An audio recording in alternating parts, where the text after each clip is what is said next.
कहानी को पूरा समझने के लिए कहानी के पिछले सभी भागों को ज़रूर देखें। उसका लिंक मैं आपको डिस्क्रिप्शन बॉक्स में दे दूंगी और साथ में कमेंट बॉक्स में पिन भी कर दूंगी, तो आप वहां से भी जाकर देख सकते हैं। आयत गुस्से से मुंह बनाते हुए दृश्यम और तान्या की तरफ देख रही थी। तान्या से तो उसे वैसे भी कोई खास उम्मीद नहीं थी, लेकिन दृश्यम ऐसा कुछ करेगा उसने सोचा भी नहीं था। लेकिन वो बहुत अच्छी तरह से जानती थी कि दृश्यम ये सब कुछ जानबूझकर कर रहा है।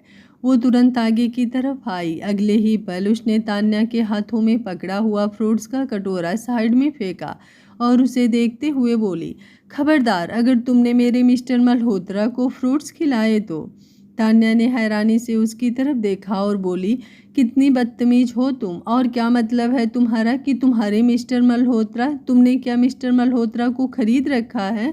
हाँ मैं जानती हूँ तुम्हारी शादी हुई थी, लेकिन वो शादी तो सिर्फ एक डील थी ना। तो स्टॉप बिहेविंग लाइक कि तुम मिस्टर मल्होत्रा पर पूरा हक रखती हो। तुम लोगों की दोबारा शादी नहीं हुई है। जो तुम उनकी बीवी बनने का ड्रामा कर रही हो, वो शादी सिर्फ 1 महीने की थी और 1 महीना कब का पूरा हो चुका है। उसकी बात पर आयत ने मुंह बनाया और बोली, तुमसे तो मुझे बात ही नहीं करनी। ये बोलकर अब उसने दृश्यम की तरफ देखा और गुस्से से बोली, क्या है ये सब? दृश्यम अपनी जगह से उठा और बोला, क्या? मुझे क्या पता तुम किस बारे में बात कर रही हो। और बिल्कुल सही तो कह रही है तान्या, हमारी कौन सा दोबारा शादी हुई है? तुम तो शादी के मंडप में मुझे छोड़कर भाग गई थी ना। आयत उसकी बात पूरी होने से पहले ही बोली, भाग गई थी? क्या मतलब है आपका कि मैं आपको छोड़कर भाग गई थी? सिर्फ यहाँ तक तो आई थी और आधे घंटे बाद तो आप खुद मेरे पीछे पीछे यहाँ पर आ गए थे। तो मुझ पर ये भागने का इल्ज़ाम मत लगाइए। और बेशक से हमारी दोबारा शादी हुई हो या ना हुई हो, लेकिन मुझे बहुत अच्छी तरह से पता है कि हमारी एक ही शादी काफ़ी है।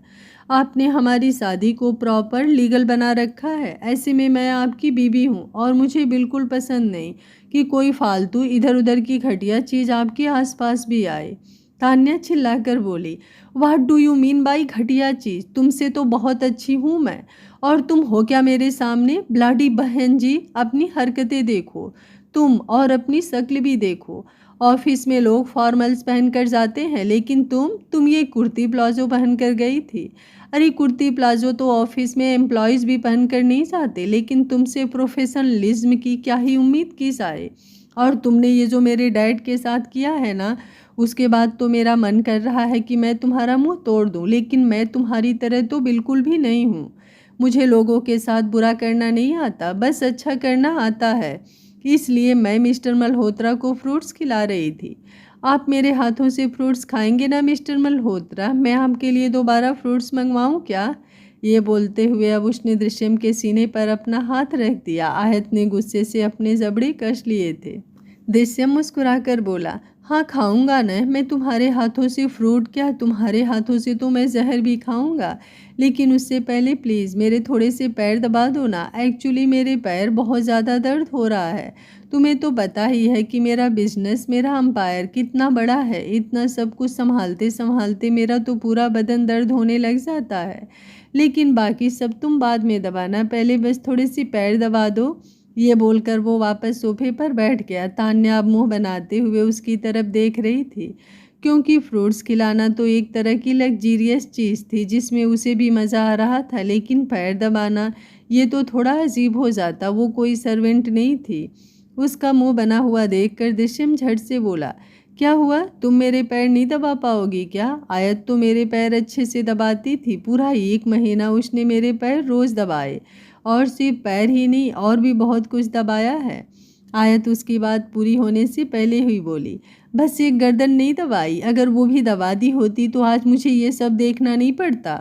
आयत ने भी दृश्यम के पैर दबाए हैं। ये जानकर अब तान्या भी जल्दी से सोफे पर बैठी और बोली, इट्स ओके मिस्टर मल्होत्रा, तो मैं भी आपके पैर ज़रूर दबाऊंगी और अच्छे से दबाऊंगी, इस आयत से भी ज़्यादा अच्छे से। आप फिक्र मत कीजिए, मैं आपका सारा दर्द दूर कर दूंगी।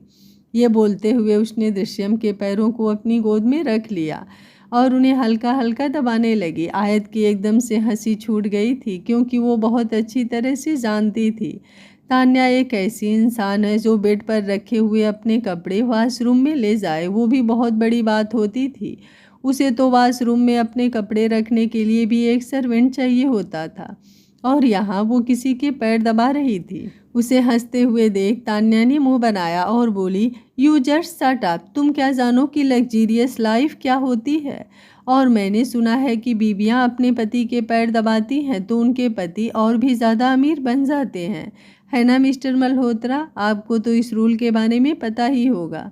दृश्यम को उसकी बातों पर हंसी आ रही थी और साथ में उस पर तरस भी कि उसकी सोच कैसी है। बीबी पति के पैर दबाए और पति अमीर हो, इससे घटिया बात कोई हो ही नहीं सकती। बीबियां तो घर की लक्ष्मी होती है और लक्ष्मी की जगह पैरों में नहीं होती, पलकों पर होती है। बल्कि दृश्यम तो उन लोगों में से था जो खुद अपनी पत्नी के पैर दबाएं और उन्हें बहुत सारा प्यार भी दें।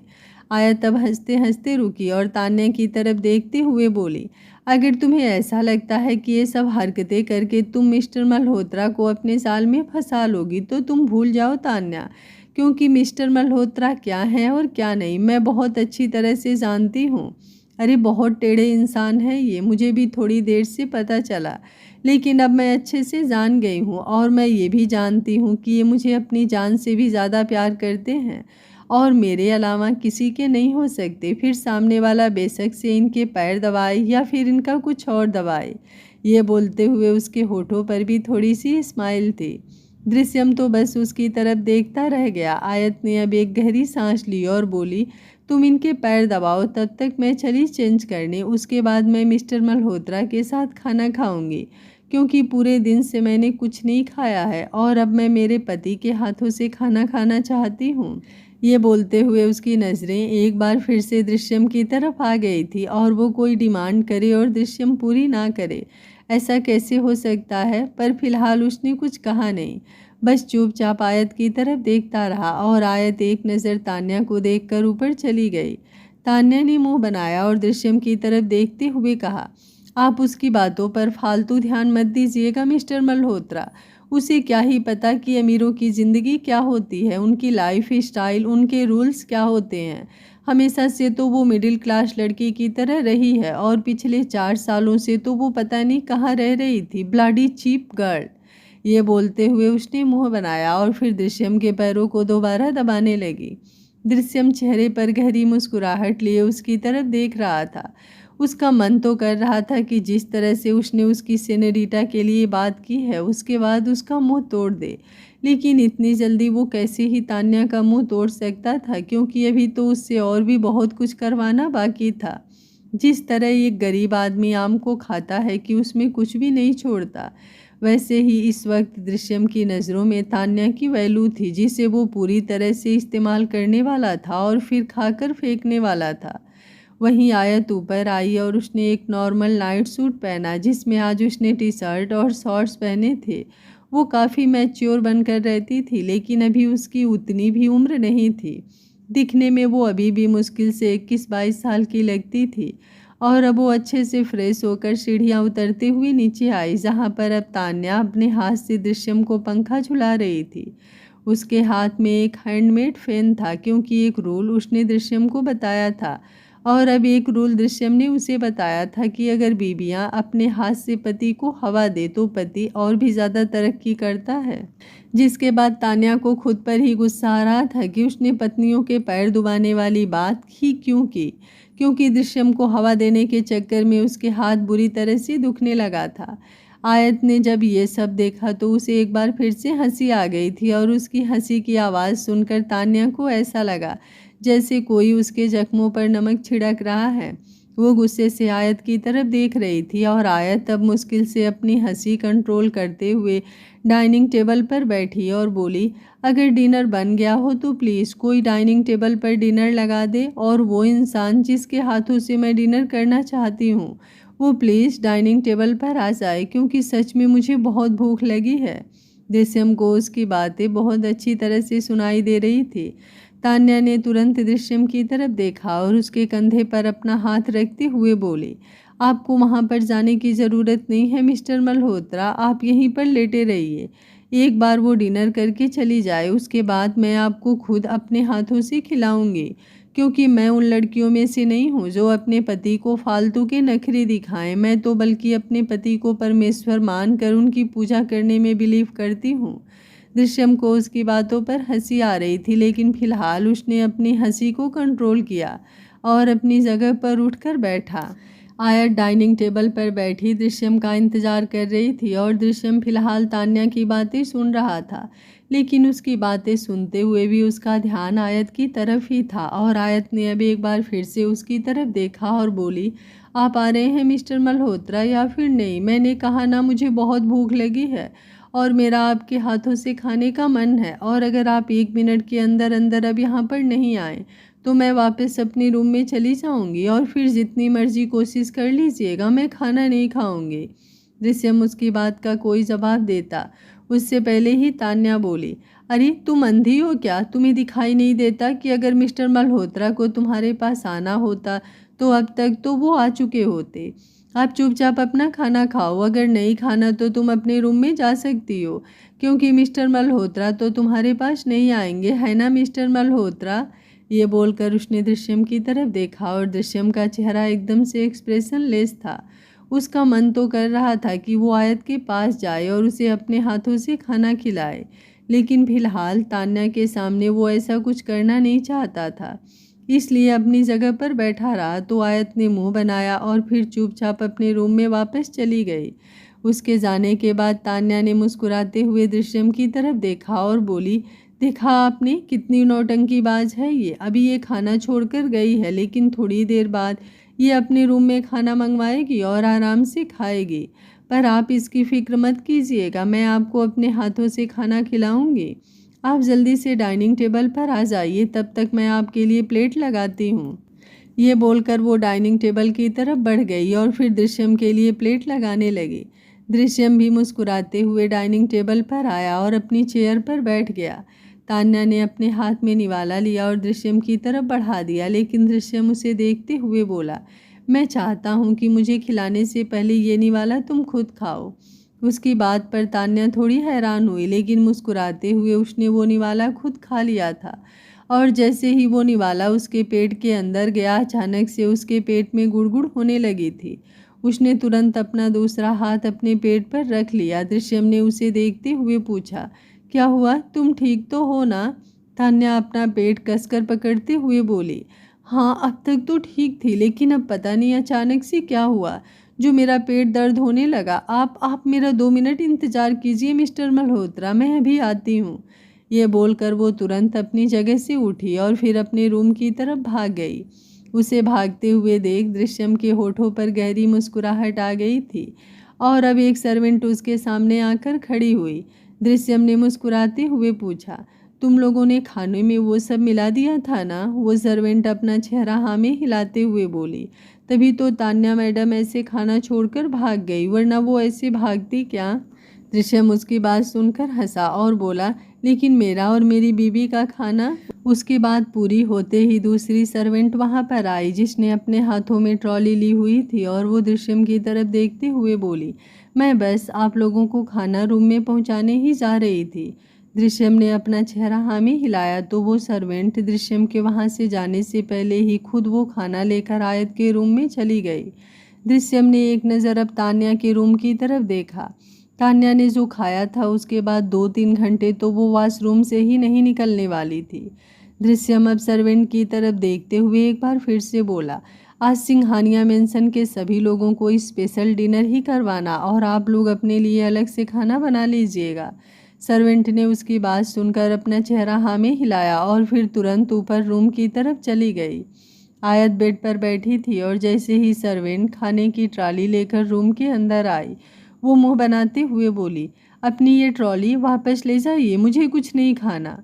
उसकी बात सुनकर भी सर्वेंट नहीं रुकी, क्योंकि अब सिंघानिया मेंशन में सिंघानिया फैमिली से ज़्यादा दृश्यम मल्होत्रा का हुक्म चलता था।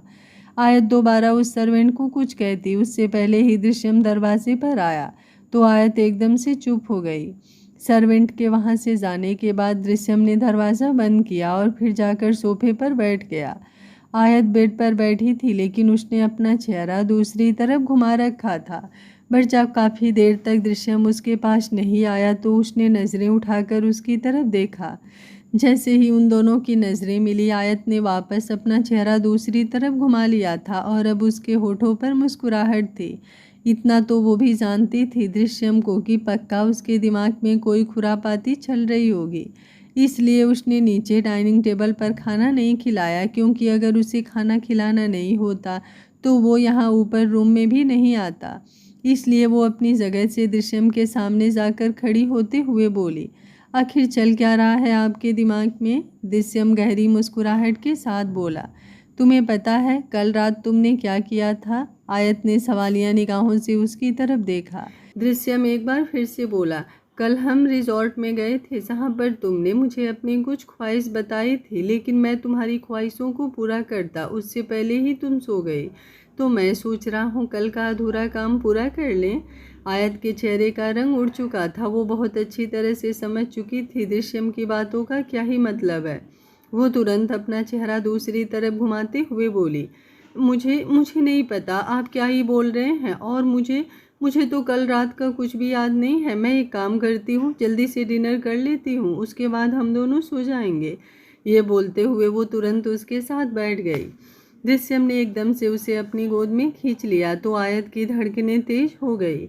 दृश्यम अब उसके गाल को अपनी उंगलियों से छूते हुए बोला, कोई बात नहीं, अगर तुम्हें कुछ याद नहीं आ रहा तो क्या हुआ, मैं हूं ना, तुम्हें सब कुछ अच्छे से याद दिलाऊंगा। मैं तो उन लोगों की भी याददाश्त वापस ले आऊं जिनके दिमाग बिल्कुल ही उड़ गए हों।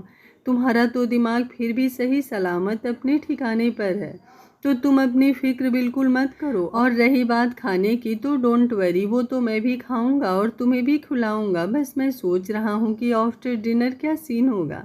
ये बोलते हुए उसके चेहरे पर और भी ज़्यादा नॉटी स्माइल आ गई थी। आयत का चेहरा भी शर्म से लाल होने लगा था। उसकी इस बात पर आयत की हार्ट बीट एक पल के लिए स्किप हो गई थी। वो दृश्यम की तरफ देखती रह गई और दृश्यम ने अपनी वाला बनाया और उसके होठों की तरफ बढ़ाते हुए बोला, जल्दी से डिनर फिनिश करो सिनोरिटा। उसने चुपचाप अपना खाना खाना शुरू किया और साथ में दृश्यम को भी खाना खिलाने लगी।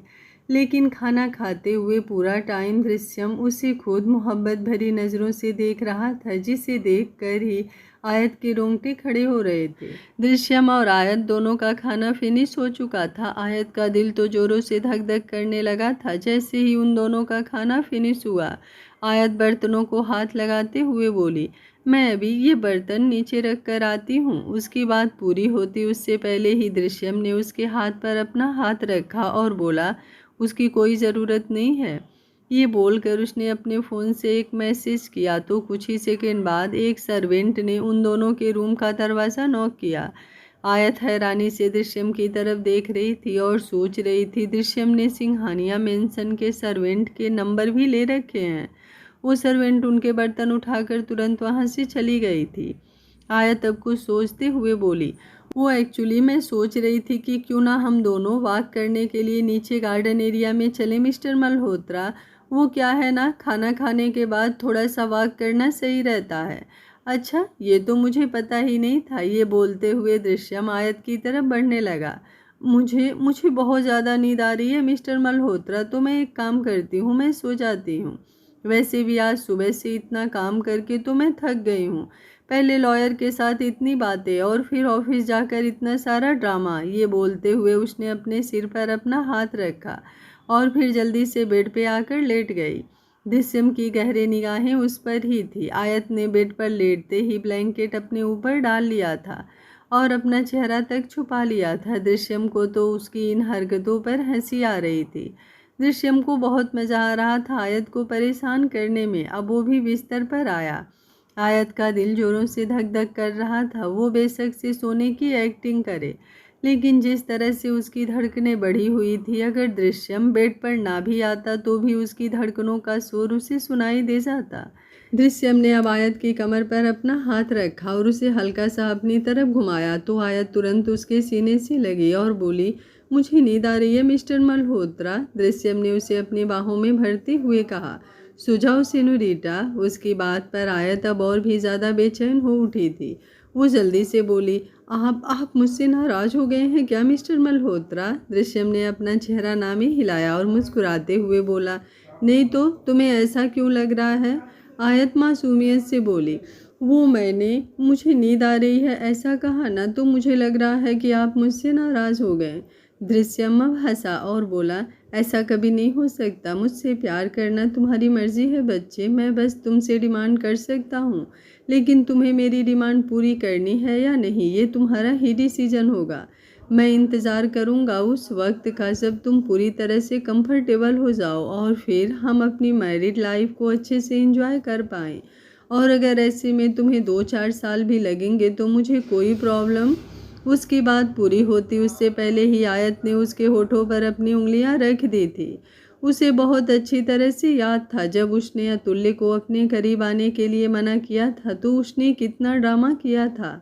आयत पर ना जाने कैसे कैसे ब्लेम लगाए थे, उसके प्यार को ही झूठा बोल दिया था और उससे रिश्ता तोड़ने पर आ गया था, जिसके बाद मजबूरन आयत को अपना प्यार प्रूव करने के लिए उसके करीब होना पड़ा। लेकिन यहाँ दृश्यम और आयत की शादी को 1 महीने से ऊपर हो गया था, लेकिन कभी भी दृश्यम ने उसके साथ किसी चीज़ को लेकर कोई ज़बरदस्ती नहीं की थी और अब तो आयत ने अपना प्यार भी कन्फेस कर दिया था, फिर भी दृश्यम ने कभी किसी चीज़ के लिए उसे फोर्स नहीं किया। उसकी आंखों में हल्की सी नमी आ गई थी और जैसे ही दृश्यम ने उसकी आंखों में वो नमी देखी, उसने तुरंत उसके चेहरे के नीचे अपनी 2 उंगलियां रखी और बोला, क्या हुआ जान, तुम्हारी आंखों में आंसू क्यों? मेरी बातों से तुम्हें बुरा लगा क्या? आई एम सो सॉरी, अगर तुम्हें मेरी बातों का बुरा लगा तो मैं तो बस तुमसे मजाक कर रहा था और तुम्हें थोड़ा सा परेशान कर रहा था। उसकी बात पूरी होती उससे पहले ही आयत उसके सीने से लगी, उसके हाथ पूरी तरह से दृश्यम की पीठ पर कस दिए और रोते हुए बोली, I love you mister Malhotra, I love you a lot, आप सच में बहुत अच्छे इंसान हैं। मैंने आज तक आपसे जितनी बार भी बदतमीज़ी की है, जितनी बार भी आपसे ढंग से बात नहीं की, ये जो भी हरकतें की है उसके लिए I am so sorry. I promise आइंदा से मैं कभी कोई गलती नहीं करूँगी और ये जो आप पर ट्रस्ट ना करके मैंने गलती की है वो तो जीते जी कभी भी नहीं होगी। प्लीज़ मुझे माफ़ कर दीजिए। दृश्यम ने उसे अपनी बाहों में कसा और फिर उसे हल्का सा खुद से अलग करते हुए बोला, तुम्हें सॉरी करने की ज़रूरत नहीं है बच्चे, सब कुछ एकदम ठीक है, तुम इतनी परेशान क्यों हो रही हो? आयत ने अपना लोअर लिप हल्का सा बाहर की तरफ निकाला और बोली, मुझे आप पर प्यार आ रहा है। दृश्यम गहरी मुस्कुराहट के साथ बोला, तो प्यार करने के और भी बहुत से तरीके हैं, ये रोकर अपना प्यार क्यों दिखा रही हो तुम मुझे? आयत ने धीमी सी आवाज़ में कहा, तो फिर जो कल अधूरा रह गया था। ये बोलते हुए उसने वापस दृश्यम की तरफ देखा तो दृश्यम ने उसके माथे को चूमा और बोला, नहीं बिल्कुल भी नहीं, हम कल ही हमारे घर जाएंगे और जो भी होगा वहाँ होगा। आयत उसकी बात पर हैरान रह गई। दृश्यम हंसकर बोला, बच्चे तुम्हें बहुत याद कर रहे हैं तो मैं सोच रहा हूँ कि क्यों ही यहाँ पर रहकर टाइम वेस्ट करना, हम लोग हमारे घर जाएंगे और वहाँ आराम से रहेंगे। यहाँ की किच किच से मैं नहीं चाहता कि मेरी बीबी का दिमाग खराब हो। आयत को सोचते हुए बोली, लेकिन ये घर, मेरा मतलब है ऑफिस से तो हमने डैड और आदित्य को निकाल दिया है, तो क्या अब इस घर से भी? ये बोलते बोलते वो चुप हो गई थी और दृश्यम ने अब एक गहरी सांस लेकर अपना चेहरा हामी हिलाया और बोला, हाँ तुम जो सोच रही हो वही होगा। वो लोग यहाँ नहीं रह सकते, ये प्रॉपर्टी, ये घर सिर्फ तुम्हारा है और इस घर पर सिर्फ तुम्हारा हक बनता है। जब तुम मेरे साथ मल्होत्रा मेंशन में रहोगी और पीछे से वो लोग यहाँ पर ऐसो आराम से अपनी ज़िंदगी बिताएं, ये मैं नहीं होने दे सकता। इसलिए मैंने सोचा है कि या तो हम इस घर की जगह एक आश्रम बनवाएं जो तुम्हारी मॉम के नाम से होगा, या फिर कोई स्कूल जिसमें बच्चों को फ्री एजुकेशन मिलेगी। जो भी तुम डिसाइड करोगी वही होगा। उसकी बातें सुनते हुए आयत की आंखों में एक बार फिर से नमी आ गई थी और वो सोच रही थी कि कोई एक इंसान इतना अच्छा कैसे हो सकता है। दृश्यम उसकी नज़रों को खुद पर महसूस कर रहा था। वो तुरंत बोला, मुझे ऐसे मत देखो, अभी तक तो मैंने खुद पर कंट्रोल किया हुआ है, अगर मेरा कंट्रोल मुझ पर से छूट गया तो तुम पछताओगी सेनोरिटा। आयत ने अपना लोअर लिप हल्का सा अंदर की तरफ दबाया और बोली, अब तो मैं चाहती हूँ मिस्टर मल्होत्रा कि आप अपना कंट्रोल छोड़ दें। दृश्यम ने अपनी आईब्रो हल्की सी ऊपर उठाई और बोला आयत ने मुस्कुराते हुए अपना चेहरा हाँ में हिला दिया। तो दृश्यम अब उसके चेहरे के बिल्कुल करीब आया और अगले ही पल उसने आयत के लबों पर अपने अख्तियार कर लिए थे। आयत ने भी उसके सीने पर अपने हाथ पूरी तरह से कस दिए और फिर धीरे धीरे अपनी उंगलियां उसके चेहरे तक लेकर आई और उसे खुद से रिस्पॉन्स देने लगी। सुबह का वक्त सिंघानिया मेंशन। रेखा जी जोरों से चिल्ला रही थी, अरे ये सब क्या कर रहे हो तुम लोग पागल हो गए हो क्या? तुम लोगों की हिम्मत भी कैसे हुई हमारा सामान उठाकर बाहर फेंकने की? चुपचाप हमारा सामान हमारे कमरे में वापस रखो वरना मैं तुम्हें छोड़ूंगी नहीं। रेखा सिंघानिया। उनकी बात पूरी होती उससे पहले ही सामने खड़े कुछ आदमियों में से एक आदमी जल्दी से बोला, ओह प्लीज़ मैडम, आप तो हमें ये धमकी मत ही दीजिए। कहीं ऐसा ना हो कि आपके सामान से पहले हम आपको उठाकर बाहर फेंक दें। हम बस मिसेज मल्होत्रा का वेट कर रहे हैं। एक बार वो आ जाएं, उसके बाद आपको सब समझ में आ जाएगा कि हम लोग क्या कर रहे हैं। उस आदमी की बात पर रेखा जी गुस्से से उसे घूर रही थी और उस आदमी ने अब अपने बाकी के वर्कर्स को इशारा किया तो वो लोग तुरंत सिंघानिया मेंशन में जितने भी लोग रह रहे थे उन सब के कपड़े उठा उठा कर बाहर की तरफ निकालने लगे। लेकिन सिर्फ कपड़े और कोई कीमती सामान नहीं, क्योंकि वो सारा सामान सिर्फ और सिर्फ आयत से बिलोंग करता था। मिस्टर राजीव और आदित्य भी अब वहाँ पर आए। आदित्य गुस्से से उस आदमी की तरफ बढ़ते हुए बोला, तुम्हें तो मैं बताता हूँ, जब मैंने एक बार कह दिया कि हम लोग ये घर छोड़कर नहीं जाएंगे तो तुम्हारी हिम्मत भी कैसे हुई हमारा सामान निकालने की। ये बोलते हुए वो उस आदमी के गिरेबान को पकड़ने ही वाला था, लेकिन तभी पुलिस वहाँ पर आई तो आदित्य एकदम से रुक गया, वरना उसे उठाकर पुलिस कब जेल में पटक देती उसे पता भी नहीं चलता। राजीव जी आगे की तरफ आए और उस आदमी निखिलेश की तरफ देखते हुए बोले, क्या सच में आप लोगों को ये ऑर्डर मिला है कि आप लोगों को हमारा सामान इस घर से बाहर निकालना है? निखिलेश तुरंत बोला, तो क्या मैं पागल हूँ जो अपना सारा ज़रूरी काम छोड़कर फालतू का काम करने यहाँ आऊँगा? मुझे मिस्टर मल्होत्रा ने ऑर्डर दिया है कि आप सब लोगों का सामान इस घर से बाहर निकालना है, और अगर आपको मेरी बातों पर यकीन नहीं तो आप मिस्टर मल्होत्रा से ही पूछ लीजिए। देखिए वो आ गए। ये बोलते हुए उसने सीढ़ियों की तरफ इशारा किया जहाँ से दृश्यम और आयत दोनों नीचे आ रहे थे। आयत तो खुद हैरान थी कि आखिर ये सब क्या हो रहा है, क्योंकि दृश्यम ने उसे उन सब चीज़ों के बारे में नहीं बताया था। अभी थोड़ी देर पहले तो उसकी आंखें खुली थी। वो तो रेडी होकर नीचे ये सोच कर आई थी कि आराम से ब्रेकफास्ट करेगी, लेकिन यहाँ तो सिंघानिया मेंशन में पूरा हंगामा हो रहा था। दृश्यम ने आयत की तरफ देखा और बोला, हमने कल जो डिसाइड किया था उसके लिए इन लोगों का इस घर से बाहर निकलना तो ज़रूरी है ना, तो मैं बस वही करवा रहा हूँ ताकि जल्दी से जल्दी इस घर को स्वर्ग में बदला जा सके। उसकी बात पर आयत मुस्कुराई और उसने अपना चेहरा हाँ में हिला दिया। दृश्यम नीचे आया और निखिलेश की तरफ देखते हुए बोला, क्या हुआ, कोई प्रॉब्लम है क्या? निखिलेश ने तुरंत राजीव जी और रेखा जी की तरफ देखते हुए कहा, सबसे बड़ी प्रॉब्लम तो ये लोग हैं जो मुझे मेरा काम नहीं करने दे रहे हैं। राजीव जी गुस्से से दांत पीसते हुए बोले, मुझे तुमसे ये उम्मीद तो बिल्कुल भी नहीं थी। ये बोलते हुए उनकी नज़र आयत पर थी। आयत मुस्कुराई और बोली, और आपको ये किसने कहा कि आप मुझसे कोई उम्मीद रख सकते हैं? जब मैंने आपसे कोई उम्मीद नहीं रखी तो आई थिंक आपको भी मुझसे कोई उम्मीद नहीं रखनी चाहिए। राजीव जी इसके आगे कुछ कहते उससे पहले ही तान्या जोरों से चिल्लाते हुए नीचे आई और बोली, what the hell is this? इन लोगों ने मुझे सोने भी नहीं दिया और मुझे मेरे रूम से बाहर निकाल दिया, और सिर्फ इतना ही नहीं, ये लोग मेरे कपड़े भी बाहर निकाल रहे हैं। ये बोलते हुए वो नीचे आ रही थी और एक औरत ने उसका कंधा पकड़ा हुआ था, क्योंकि वो अपने रूम से निकल ही नहीं रही थी। उसे ज़बरदस्ती उसके रूम से निकालना पड़ा था। उसकी हालत पर आयत को हंसी आ रही थी। उसे हंसते हुए देखकर तान्या ने मुंह बनाया और दृश्यम की तरफ बढ़ते हुए बोली, क्या आपने इन लोगों को ऑर्डर दिया है कि हमें और हमारे सामान को इस घर से निकाल दिया जाए? दृश्यम हल्का सा मुस्कुराया और बोला, डोंट वरी, बाकी सब के लिए मैंने ये ऑर्डर दिया है, लेकिन तुम्हारे लिए मेरे पास कुछ खास है। तान्या के साथ साथ आयत भी चौंक गई थी, क्योंकि ऐसा कुछ तो उसने सोचा ही नहीं था। तान्या ने एक्साइटेड होते हुए पूछा, अच्छा और वो खास चीज़ क्या है?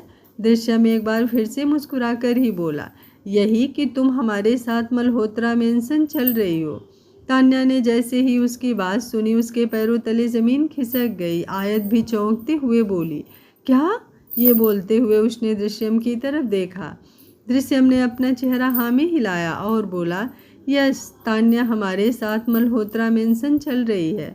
बाकी के लोग अपना इंतज़ाम खुद कर सकते हैं, लेकिन तान्या अभी कल ही लंदन से वापस आई है और यहाँ पर उसके ना तो कुछ खास फ्रेंड्स हैं और ना ही उसके पास कोई सेविंग है। इसलिए मैं चाहता हूँ कि वो हमारे साथ मल्होत्रा मेंशन चले।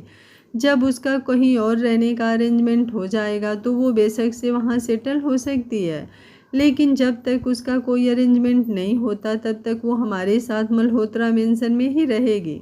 आयत को समझ नहीं आ रहा था कि वो अब दृश्यम ने ये फैसला क्यों लिया, पर इतना तो वो जानती थी कि उसका पति है तो टेढ़ी खोपड़ी, अभी भी पक्का उसके दिमाग में कुछ ना कुछ खुरापाती चल रहा होगा। राजीव जी गुस्से से बोले, तान्या तुम्हारे साथ कहीं नहीं जाएगी। जब हम पूरा परिवार यहाँ से निकल रहे हैं तो वो भी हमारे ही साथ जाएगी। जहाँ हम रहेंगे वहीं वो रहेगी।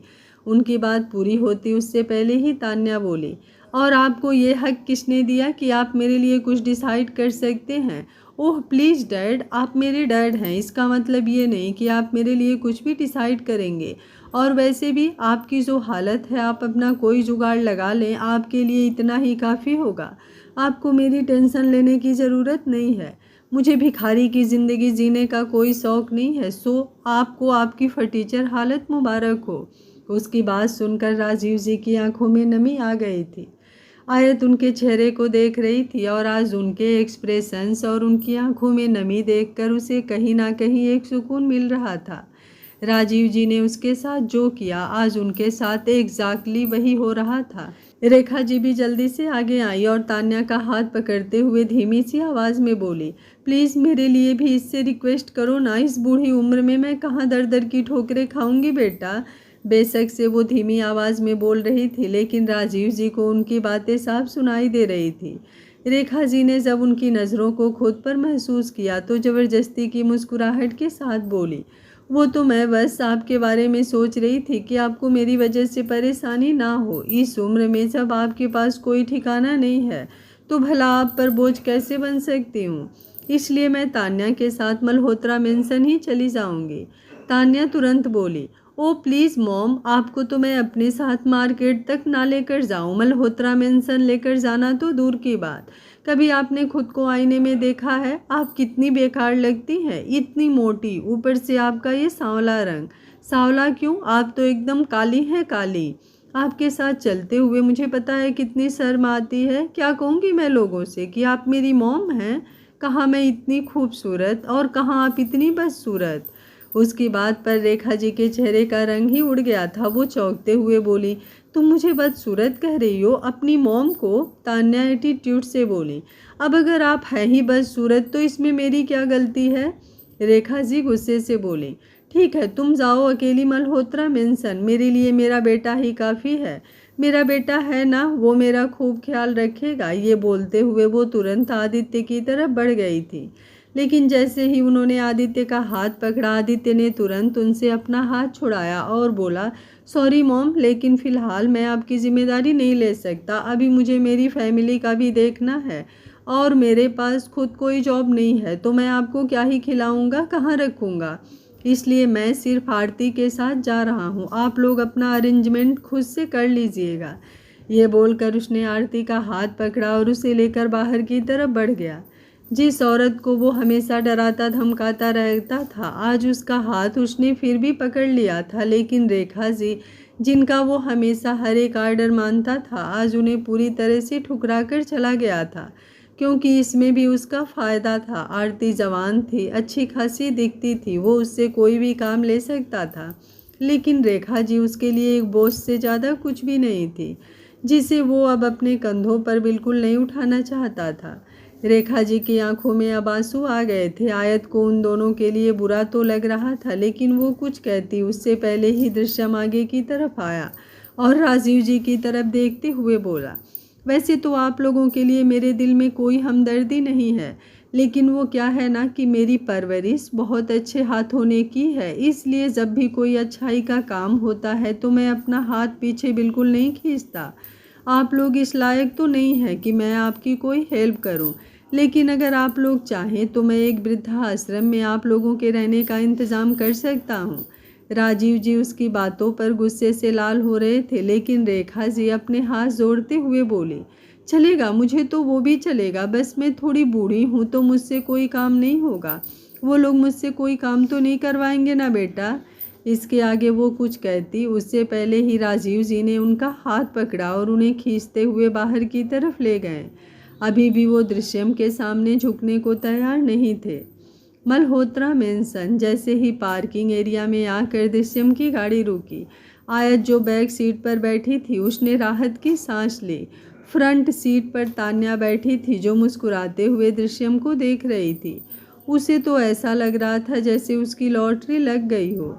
मल्होत्रा मेंशन में आना भी किसी ख्वाब से कम नहीं था। वैसे तो तान्या को फ्रंट सीट पर देखकर आयत को बिल्कुल भी अच्छा नहीं लग रहा था, लेकिन उसके चेहरे पर कुछ खास गुस्सा या नाराज़गी भी नहीं थी। वैसे वो भी दृश्यम का साथ दे रही हो। वो तुरंत गाड़ी से निकली और अंदर की तरफ बढ़ गई। दृश्यम जो अभी गाड़ी से बाहर आया ही था उसकी तरफ देखकर हैरान रह गया कि वो कैसे उसे तान्या के साथ अकेले छोड़कर चली गई। पर अभी फ़िलहाल आयत को बच्चों के अलावा और कुछ नहीं चाहिए था। कितने वक्त से वो बच्चों से मिलने के लिए तरस रही थी। वो अंदर की तरफ आई और उसकी नज़र सामने खेल रहे बच्चों पर गई। आयरा और सहर दोनों टॉयज हाउस बना रही थी। आयत कुछ पल तो उन दोनों की तरफ देखती रह गई और फिर अचानक ही बच्चों ने उसकी तरफ देखते हुए ज़ोर से चिल्लाया। वो दोनों उसकी तरफ भागे। आयत ने भी उनके लिए अपने हाथ फैला दिए थे, लेकिन फिर अचानक ही आयत के चेहरे पर अजीब से एक्सप्रेशंस आ गए, क्योंकि आयरा और सहर दोनों उसके पास आने की बजाय पीछे खड़ी तान्या की तरफ भाग गई थी और अब एक एक कर वो दोनों उसके पैरों से लिपट गई थी।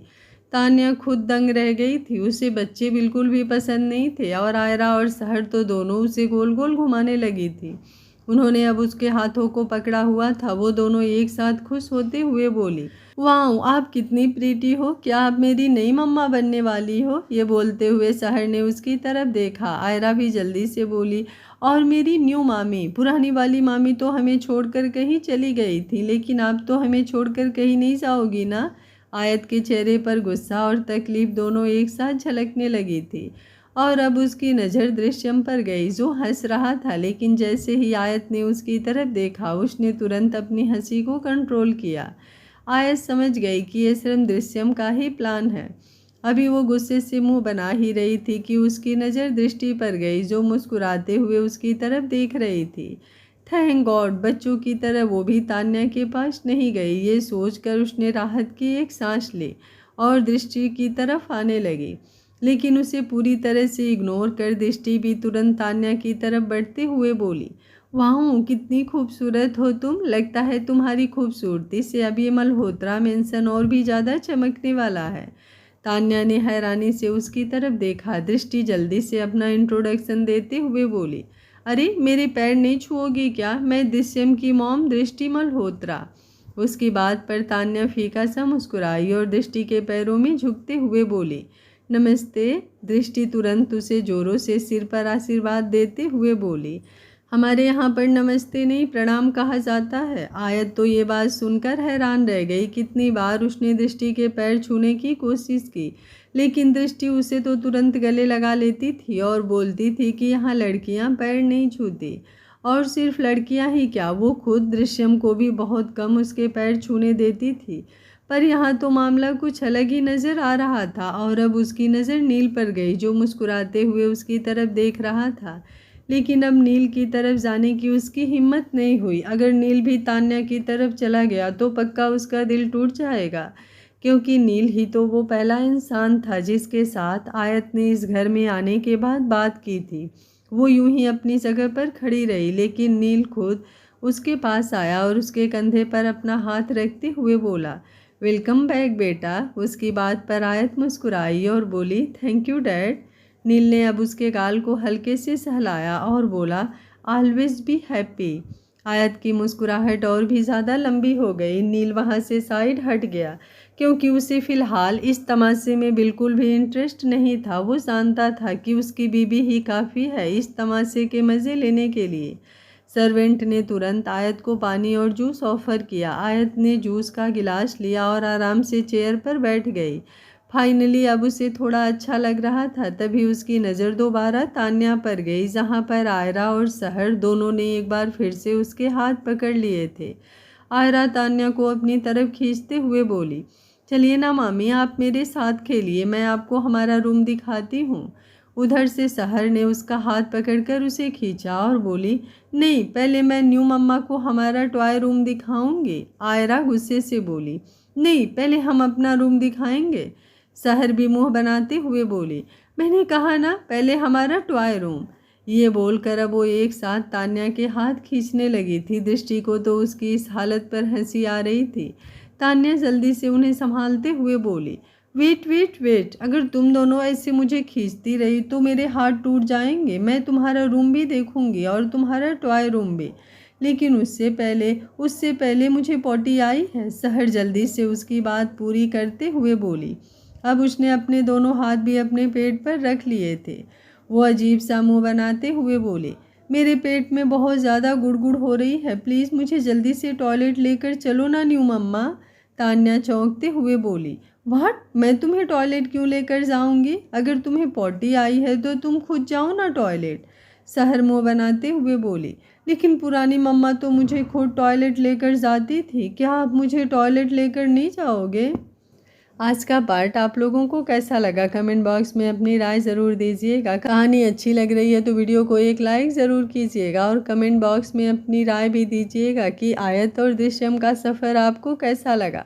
कल आयत और दृश्यम के सफ़र का अंतिम एपिसोड होने वाला है, तो कमेंट बॉक्स में आप लोग अपनी राय ज़रूर दीजिएगा कि आयत और दृश्यम का सफ़र आप लोगों को कैसा लगा। उम्मीद है कहानी को आप लोग एंजॉय किए होंगे। मिलते हैं कल कहानी के अंतिम भाग में। तब तक स्वस्थ रहिए, मस्त रहिए, अपना ख्याल रखते रहिए।